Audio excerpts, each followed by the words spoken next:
러시아와 우크라이나의 전쟁은 이미 단기간 충돌의 성격을 벗어나 깊은 소모전의 단계에 접어들었다. 전쟁 초반 러시아는 우크라이나의 저항 의지를 과소평가하고 일주일 혹은 열흘이면 전황을 뒤집을 수 있다고 판단했으나 우크라이나는 오랜 기간 준비한 방어 체계와 외부 지원을 기반으로 예상보다 강한 저항을 펼쳤다.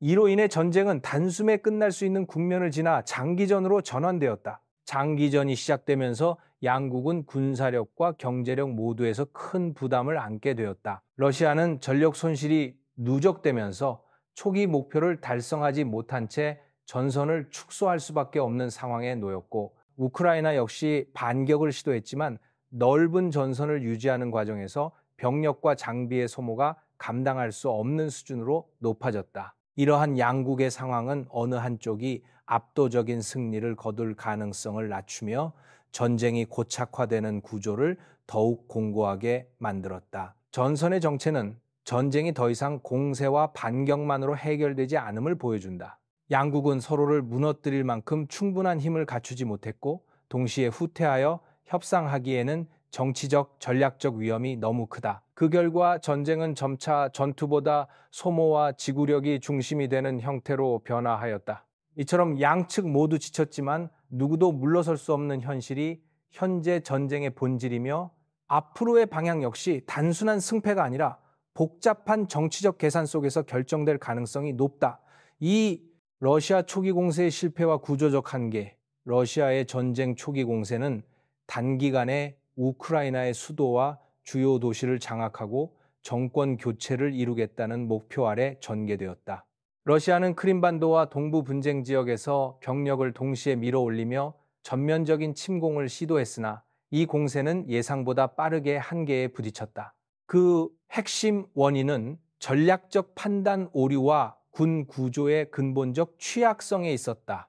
러시아는 우크라이나의 전투 의지와 준비 상황을 과소평가하고 외부 지원이 신속하게 도달하지 못할 것이라고 계산했지만 이는 큰 착오였다. 2014년 크림반도 사태 이후 우크라이나는 꾸준히 방어 체계를 강화해왔고, 서방의 정보 장비 지원도 이미 체계적으로 준비되어 있었다. 특히 러시아군이 대대전술단 중심의 편제 개편을 장기전에 그대로 적용한 것은 치명적인 결과를 낳았다. 대대전술단은 기동성과 신속성이 필요한 국지 분쟁에서 효과적이었지만, 넓은 전선을 유지하며 장기간 작전을 수행해야 하는 전면전에서는 근본적인 보급 능력 부족이 드러났다.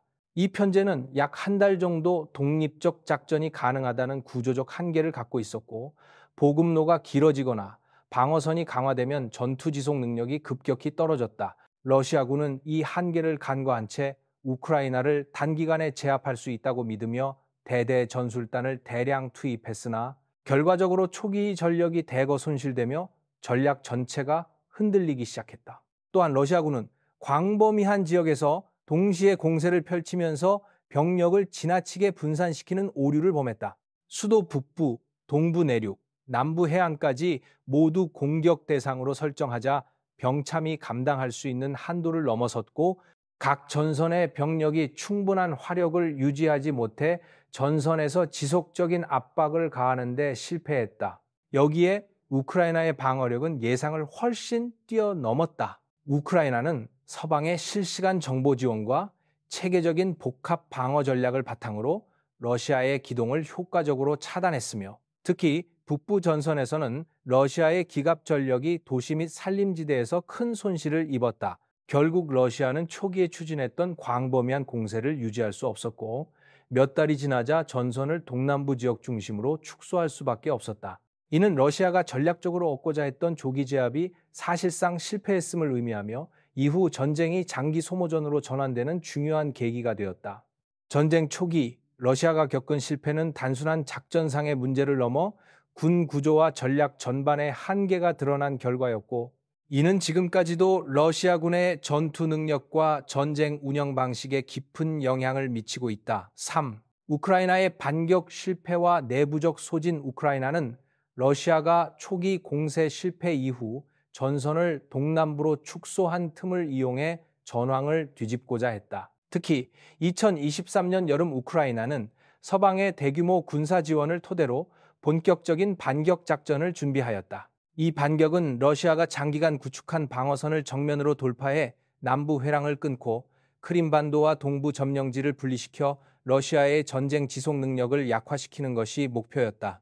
당시 지휘부에서는 반격의 방향과 방식에 대해 치열한 논쟁이 있었는데 이는 이후 작전의 성패를 결정짓는 중요한 요인으로 작용하였다. 당시 총사령관이던 잘루지니는 전력을 한 지점에 집중해 남부의 핵심 방어선을 돌파하는 방식이 성공 가능성이 가장 높다고 보았다. 반면 젤렌스키 대통령은 정치적 국내적 부담을 고려하여 넓은 지역을 동시에 압박하는 방식의 반격을 선호했다. 전선 전반에서 영토를 되찾는 모습을 국민에게 보여줄 필요가 있다고 판단했기 때문이다. 그러나 집중 공격과 분산 공격 중 선택해야 하는 상황에서 후자가 채택되면서 제한된 병력과 장비가 전선 곳곳에 흩어졌고 전투력의 집중도가 떨어졌다.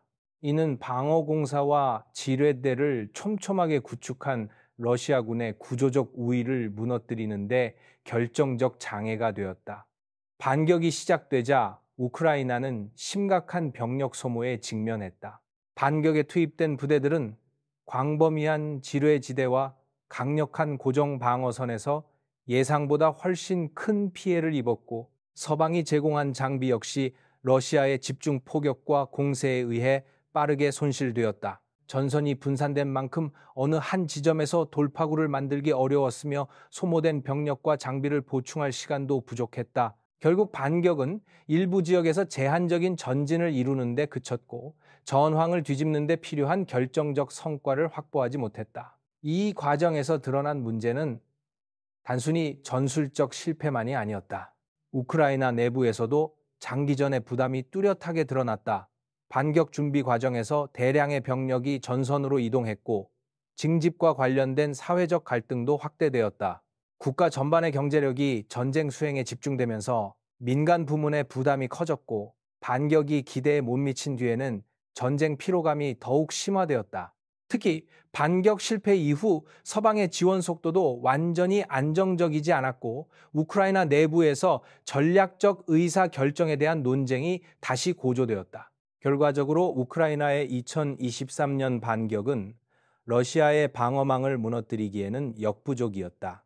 이는 러시아가 초기 실패를 딛고 점령지에 장기간 방어선을 구축한 결과이기도 하지만 우크라이나 내부의 전략적 분열과 장비 병력 소모가 복합적으로 작용한 결과였다. 반격이 제대로 성과를 내지 못하면서 우크라이나는 더 큰 부담을 안게 되었고 전쟁의 주도권을 다시 확보하기는 더욱 어려워졌다. 이러한 상황은 전쟁이 다시 교착 상태에 놓이는 데 중요한 영향을 미쳤고 우크라이나가 전쟁 장기화의 압박을 더욱 크게 느끼는 결정적 요인이 되었다. 4. 현재 전선의 교착과 양국의 군사적, 경제적 피로 누적 전쟁이 1차 공세와 우크라이나의 대규모 반격을 지나면서 양국의 전선은 다시 교착 상태에 빠졌다. 러시아는 초기에 전략적 실패를 만회하기 위해 전선을 축소하고 방어선을 강화하는 방향으로 전쟁 방식을 전환했으며 우크라이나는 반격의 실패 이후 전력을 재편하는 데 어려움을 겪고 있다. 그 결과 전방에서는 공격과 방어가 반복되지만 대부분의 교전은 국지적 충돌에 그치며 전황을 근본적으로 흔드는 변화는 거의 나타나지 않고 있다. 이 교착은 단순한 군사적 문제가 아니라 양국 전반의 국가 역량이 한계에 도달하고 있음을 보여준다. 우선 러시아의 군사적 피로 누적은 점점 더 뚜렷하게 드러나고 있다. 러시아는 전쟁 기간 동안 막대한 병력 손실을 겪었으며 이는 기존의 군 편제를 유지하는 데 큰 어려움을 초래했다. 사망자와 부상자 포함 추정 손실은 100만 명을 넘어서는 규모로 평가되는데 이는 전투 부대뿐 아니라 예비 전력과 지역 부대까지 소모되는 상황을 의미한다. 부족해진 병력을 채우기 위해 러시아는 높은 금액의 계약 지원금을 제시하며 병력을 모집하고 있으나 이는 결국 재정 부담을 가중시키는 요인으로 작용하고 있다. 병력 부족은 전술의 변화로 이어져 러시아가 최근 소규모 침투전이나 드론 의존 공격을 반복하는 배경이 되었다. 이들 작전은 단기적으로 전선을 흔들 수 있으나 지속적인 전력 확산이나 안전한 방어망 구축에는 크게 기여하지 못한다. 또한 러시아는 제공권과 제해권을 확보하지 못한 상황을 극복하지 못하고 있다. 흑해에서 핵심 함정이 파괴되면서 러시아는 해상작전의 안정성을 상실했고, 우크라이나는 드론과 해상 무기를 활용해 러시아의 활동 범위를 계속 제한하고 있다. 공중에서도 러시아는 우크라이나의 방공 체계와 서방 지원으로 인해 전면적인 공중 우세를 확보하지 못하고 있으며, 이는 장거리 작전이나 대규모 돌파전에 치명적인 제약이 된다. 결국 러시아는 넓은 지역을 동시에 압박하기보다 국지적 공격과 제한적 진출에 의존하는 방식으로 전황을 이어갈 수밖에 없었다. 반면 우크라이나 역시 군사적 소모가 심각하다. 반격 과정에서 소모된 병력과 장비를 단기간에 보충하기 어려웠으며, 징집 확대에 따른 사회적 긴장은 더욱 고조되고 있다. 전투를 경험한 숙련 병력의 손실은 장기전에서 큰 약점으로 작용하고, 민간 경제 활동이 위축되면서 전력 재편의 기반이 약화되고 있다. 여기에 서방의 지원이 전쟁 초기보다 늦어지거나 규모가 축소되는 상황까지 겹치면서 우크라이나는 남아있는 방어력을 유지하는 데 상당한 부담을 느끼고 있다. 군사적 피로와 더불어 경제적 부담 역시 양국 모두에게 심각한 문제로 떠올랐다. 러시아는 전쟁 수행을 위해 대규모 국가 재정을 투입하고 있지만, 경제 구조의 취약성이 그대로 드러나면서 인플레이션과 금리 상승을 동시에 겪고 있다. 에너지 수출이 국가 재정의 핵심인데, 국제적 제재와 주요 국가들의 구매 제한 조치가 확대되면서 수입 기반이 흔들리고 있다. 러시아가 세금 인상까지 언급할 정도로 재정이 악화된 상황은 전쟁을 장기적으로 유지하기 더욱 어렵게 만든다. 우크라이나도 예외는 아니다. 전쟁으로 산업 기반이 크게 훼손되었고, 생산력이 떨어지면서 국가 재정은 외부 지원에 크게 의존하고 있다. 장기전으로 인한 사회적 피로와 경제적 압박은 정치적 불안정성까지 더하며 내부의 결속을 유지하는 데 상당한 어려움을 초래하고 있다. 특히 국가 전역에서 지속되는 전비 지출은 민간 분야의 발전을 거의 완전히 정지시켰고, 그 부담이 국민 생활에 직접적 영향을 미치고 있다. 이처럼 군사적, 경제적 전반에서 피로가 누적된 양국은 더 이상 전쟁의 확전을 감당하기 어려운 상태에 가깝다. 그러나 동시에 어느 한쪽도 완전한 후퇴나 결정적 양보를 선택하기 어려워 전쟁은 정체된 상태를 유지한다. 이것이 바로 현재 전황이 보여주는 본질이며, 향후 전쟁의 향방 역시 이러한 소모전의 구조 속에서 결정될 가능성이 높다. 5. 종전이 아닌 휴전만 가능한 구조적 이유.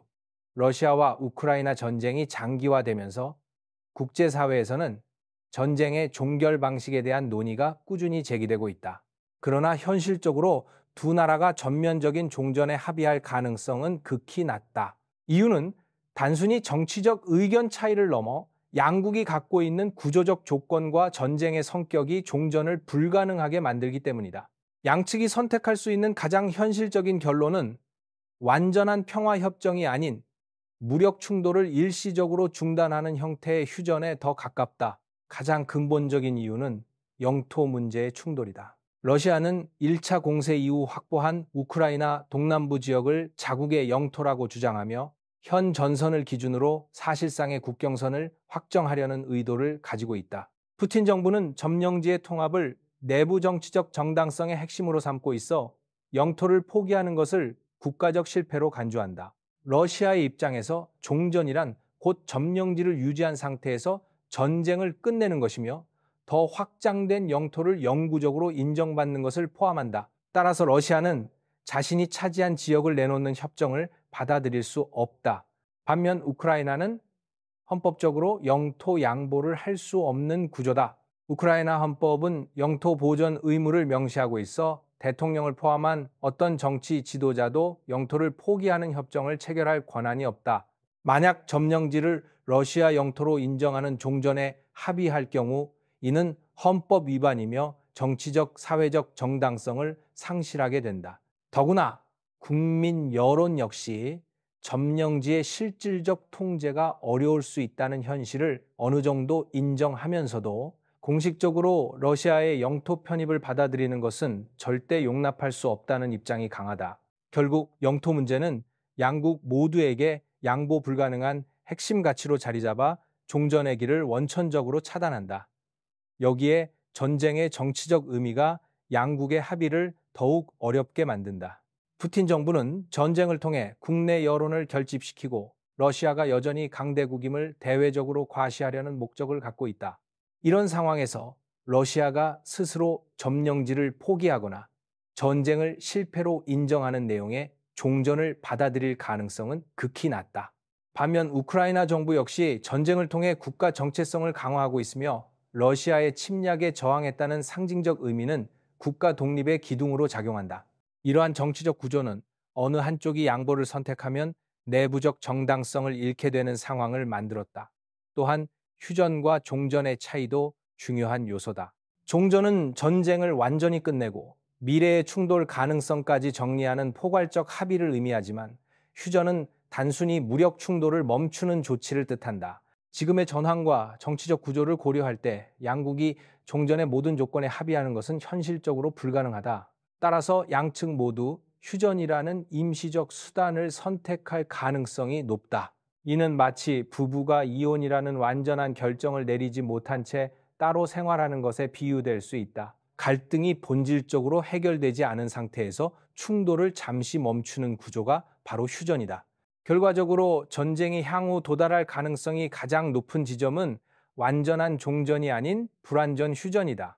이는 전선을 유지한 채 충돌 빈도만 낮추는 형태가 될 것이며 언제든 상황이 악화되면 다시 교전이 재개될 여지가 남는다. 이러한 휴전 상태는 한반도의 분단처럼 긴 시간 동안 지속될 가능성도 있다. 영토 문제의 합의 불가능성, 정치적 정당성의 상실 위험, 외부 지원과 국제 정세의 불안정성이 복합적으로 작용하면서 전쟁은 명확한 결말보다 임시적 봉합에 가까운 형태로 이어질 수밖에 없는 구조적 조건을 갖고 있다. 6. 전후복구 시장의 향방. 왜 러시아가 한국을 필요로 하는가?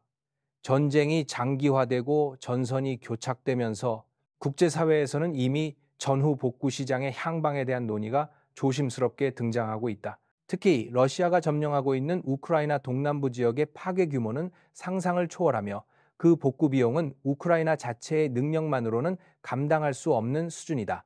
이러한 조건 속에서 러시아가 전후 복구 과정에서 한국을 필요로 하게 되는 구조적 이유가 형성되고 있다. 이는 단순한 경제 협력의 범주를 넘어 전쟁 이후 지역 질서와 국제 관계에 영향을 미칠 중요한 요소로 작용한다. 우선 유럽이 우크라이나 복구에서 우선권을 갖는 구조를 살펴볼 필요가 있다. 유럽 각국은 전쟁 동안 대규모 살상 무기와 군사 장비를 우크라이나에 지원하며 사실상 전쟁 수행의 핵심 파트너 역할을 담당했다. 전쟁이 일시적으로 중단되거나 휴전으로 전환된다면 우크라이나 정부는 유럽과의 협력 관계를 우선적으로 고려할 수밖에 없다. 이는 서유럽 기업들이 우크라이나 내 복구 사업의 중심적 주체가 될 가능성이 매우 높다는 의미이며 다른 지역 국가들이 개입할 여지는 상대적으로 제한된다. 한국 역시 인도적 지원에 집중해 왔기 때문에 우크라이나 본토에서의 영향력은 제한적일 수밖에 없다. 그러나 러시아가 점령한 우크라이나의 동남부 산업지역은 상황이 완전히 다르다. 이 지역은 전쟁 전까지 우크라이나 경제의 중추였던 중공업과 제조업이 집중된 핵심 산업 벨트였으며 인구와 기반 시설이 밀집해 있었다. 러시아가 장기간 방어선을 구축하는 과정에서 이 지역은 전투의 주요 무대가 되었고 인프라 상당수가 파괴되었다. 파괴된 규모가 방대하기 때문에 전후 복구가 필요 없는 지역은 거의 없다고 해도 과언이 아니다. 문제는 이 넓은 지역을 복구할 수 있는 주체가 러시아 내부에는 존재하지 않는다는 점이다. 러시아는 전후 복구를 추진할 만큼의 산업 역량과 노동력을 이미 소진한 상태다. 전쟁의 장기화로 인해 숙련 노동자가 전선으로 이동했고 국내 건설 산업 기반도 상당히 약화되었다. 러시아 내에서는 북한 노동자를 수용해 일부 구역의 정비를 시도하고 있지만 이는 작은 규모의 제거 작업이나 단순 노무에 적합한 수준일 뿐 광범위한 도시 재건이나 산업단지 복구를 감당할 수 있는 구조가 아니다. 대규모 설계 감리 시공 능력을 갖춘 기업이 필요하지만 러시아가 직접 수행하기에는 기술력과 인력 모두 부족하다. 그렇다면 유럽이 이 지역 복구에 참여할 수 있을까? 현실적으로 유럽 기업이 러시아 점령지 복구에 참여하는 것은 불가능하다. 이번 전쟁을 통해 유럽과 러시아의 관계는 사실상 단절되었으며 유럽 기업이 러시아와 협력하는 것은 정치적, 법적 리스크가 너무 크다. 또한 유럽은 우크라이나 정부와 협력하며 복구 지원을 확대하고 있는 상황에서 러시아가 점령한 지역에까지 개입하는 것은 국제 정치적으로 받아들여지기 어렵다. 결국 유럽은 자연스럽게 제외되고 러시아는 비유럽 국가 중 협력 가능한 파트너를 찾을 수밖에 없다.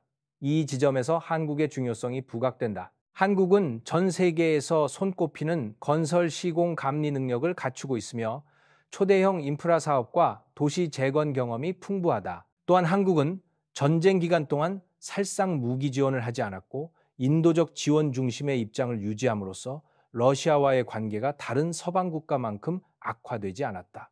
이는 러시아 입장에서 한국을 복구 협력 대상국으로 고려할 여지를 남긴 중요한 요소다. 일본도 동방협력의 잠재 국가로 보일 수 있지만 러시아가 북방 영토 문제를 해결하지 않은 이상 일본과의 협력은 구조적으로 제한될 수밖에 없다. 한국은 이러한 제약 없이 러시아와 협력할 수 있는 상대적으로 유리한 위치에 있다. 결국 러시아의 입장에서 전후 복구는 선택이 아닌 필수이며 이를 수행할 수 있는 가장 현실적인 파트너가 한국이라는 결론에 도달한다. 한국에게도 이는 단순한 경제적 기회를 넘어 러시아 동유럽 지역에서 새로운 외교적 공간을 확보할 수 있는 중요한 계기가 될 수 있다. 전쟁 이후의 세계는 승자와 패자를 기준으로 움직이지 않고 복구와 재건을 중심으로 새로운 협력 구조가 형성될 가능성이 크다. 한국이 이 과정에서 적극적인 역할을 맡는다면 외교, 경제, 산업 전반에서 새로운 기회를 맞이할 가능성이 높다. 즉, 전후 복구 시장에서 러시아가 한국을 필요로 하는 이유는 러시아의 구조적 한계, 유럽의 제약, 한국의 역량이 맞물린 결과로 이해할 수 있다. 7. 장기적 국제 정세와 한국의 전략적 기회, 러시아와 우크라이나의 전쟁은 단기간에 해결될 성격의 갈등이 아니다. 영토 문제의 절대성을 기반으로 양국 모두 양보할 수 없는 입장을 갖고 있으며 전쟁의 성패가 단순한 군사적 결과를 넘어 국가 정체성과 정치적 정당성에 직결되어 있다. 이 때문에 완전한 종전은 실현되기 어렵고 결국 전쟁은 충돌의 강약만 변화하는 불완전 휴전의 형태로 장기화될 가능성이 높다.